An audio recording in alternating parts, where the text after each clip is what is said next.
devotees. My name is Gaurangi and I'll be discussing the next three stages of Bhakti, which is Anartha Nivriti, Nishta, and Ruchi. The fourth stage of Bhakti is Anartha Nivriti. This is the stage to Bhakti where all the obstacles blocking one's path to serve the Lord is cleared. This is basically caused by the past three stages: having faith in the Lord, associating with his devotees, and taking up service. Some of these obstacles that will be removed could be various material desires, feelings, or attachment. For example, holding grudges against people and devotees and gossiping. By simply chanting and having faith in the Lord, associating with his devotees, and taking up service, we are cleansed from these. We begin to slowly, whether we know it or not, let go of all the unnecessary baggages and blockages to our path to Bhakti by once again having faith in the Lord, associating with his devotees, and participating and rendering devotional services. All our qualities and tendencies that lie in the modes of ignorance and passion, tamagun and rajagun, are replaced by those in the mode of goodness, sattvagun. Just like how a pastime that tells us the story of Jaga and Mara and how their sinful nature, which was replaced with piety, after they encountered and even briefly associated with Lord Nityananda, a great devotee of the Lord. They went from having absolutely no faith in the Lord's names and having countless anarthas to associating with devotees and being involved in Harinam Sankirtan.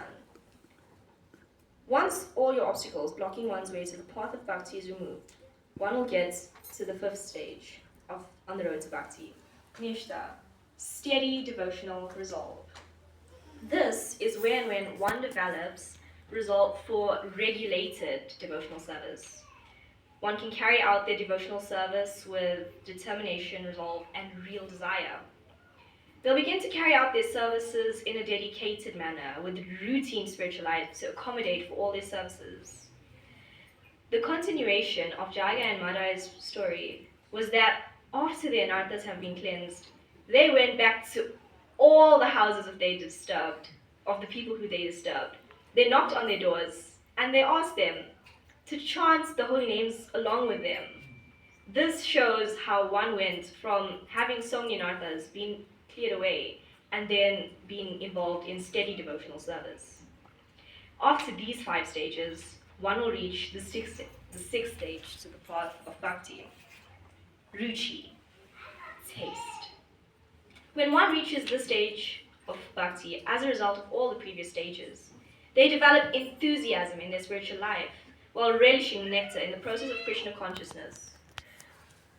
This is a personal example, but when I had began my Bala Bhagavatam classes, I simply sat down on a Tuesday afternoon for 1 hour on a Zoom call, waiting for the whole session to pass so I can continue with my life afterwards.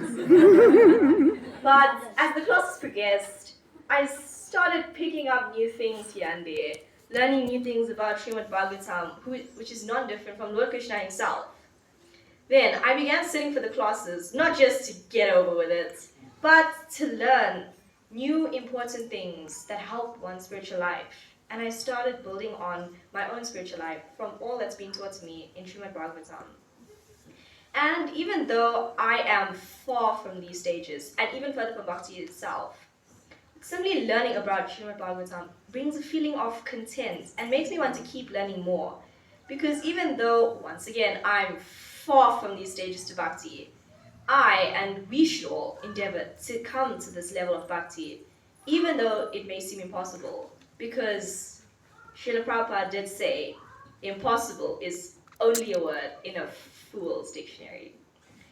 Now, this is what I learned from the Srimad Bhagavatam classes on this topic, but it has taught me a lot more and how to live life while applying these stages. So, for the next 3 stages on Bhakti, I would like to hand over to Shreya. Okay.